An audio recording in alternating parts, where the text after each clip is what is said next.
Добрый день, уважаемые водители. У нас сегодня устраняем такой болячку почти многих водителей. Как поступает весна, начинается проблема такая, скрип от колодки. Вот, мы решаем сегодня эту проблему. Для этого нужен обычные домкраты, ключики и 14 ключ для суппорта. И нужен вот эта смазка шрус. Так, вот получается, мы открыли суппорт и колодку. Колодка у меня новая, вот как вы сами видите. Получается, до этой колодки у меня еще в багажнике есть прям новая колодка. После замены колодки у меня появился скрип каким-то, как будто там мусор собрался.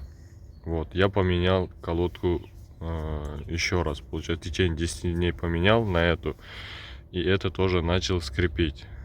У меня начался тогда вот такой вопрос. До этого думал, колодка что нехорошая, а потом появился вопрос, начал ковыряться в интернете. И нашел на это ответ. Прям 2 дня даже искал, пока разбирался. Оказывается, вот это самая болезненная штука. Вот. Со стороны это выглядит не это, он на самом деле вот. Получается, сейчас сюда мы намажем смазку и обратно поставим. Если у вас есть возможность, лучше будет почистить все. У меня сейчас просто щетки нету, поэтому я поставлю. Когда время будет, я обратно открою и нормально поставлю. И сюда еще дополнительно медную смазку я побрызгаю, потому что это защищает, как пишут. Вот.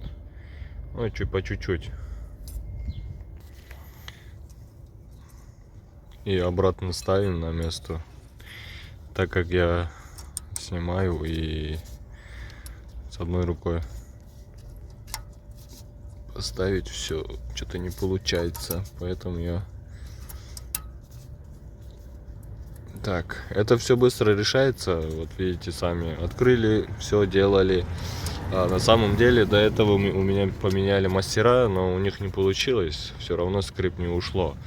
Нашел сам решение. Вот, обратно ставим колодки на место, вот сюда, и все, проблема решена. Потому что я вот вижу каждый день, когда на светофоре останавливаешься, много скрипов, почти 30% машины. Так что быстро решайте. До встречи.